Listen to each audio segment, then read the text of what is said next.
to a teacher that's been involved with working, a couple of teachers who've been involved with working with the children, telling them all about the Royal British Legion and the importance of today, really. If I can talk to Helen Barr, first of all, can you just tell us a bit about the work that you've been doing? Well, children came to us initially and asked us if they could do something for Remembrance Day. We cover it in the curriculum and they want to know more about it and show their respect. So we decided that with their interest they came to the school council, and we decided to do a commemorative service last year and continue it this year as well. And why was it so important for you to do this with the children?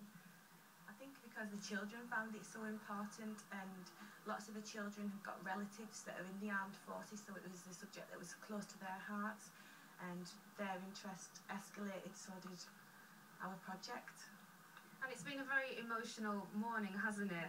A lot of people have been welling up, I've been saying, and because the children have been reading poems, and they seem to have a real understanding now of what today's all about. They do. They have an understanding personally because their families are obviously affected, but it's been really interesting that they've all been very emotive about it, and they've carried that on throughout their work in school and in the Poppy Project as well.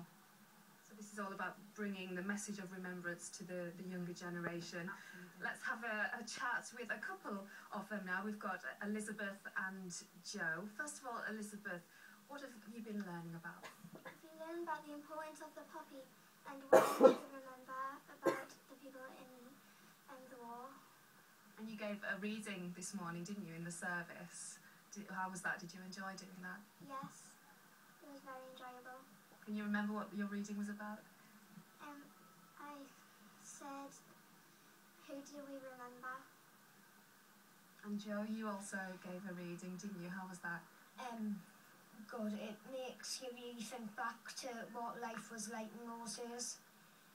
Really quite frightening for them people. They wouldn't, it would be quite a scare, especially for the people who served in the planes who got shot down.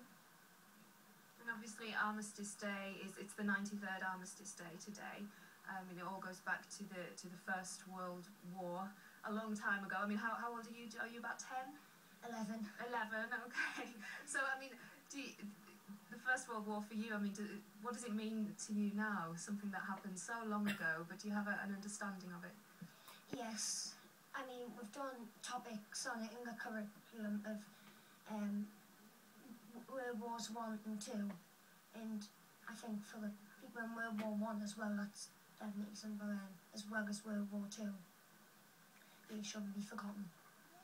Joe and Elizabeth, thank you very much. And obviously today, as well as remembering those that have fallen in the First World War, it's about those that have died in action in wars since, and remembering those that are currently serving. So we have some balloons to release now. I think we can release those, the red and white balloons.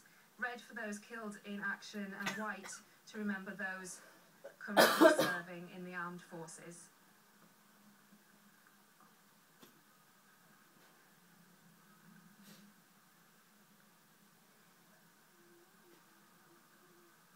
I think, are we going to have a countdown to the release?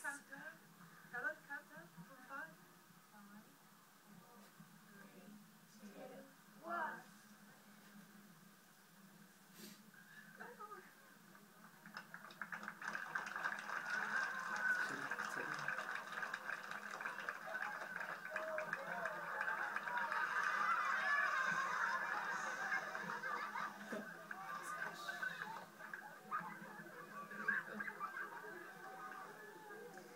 That was Steph Lloyd, our correspondent there, and the children of West Denton Primary School paying their tribute to the armed forces on Armistice Day.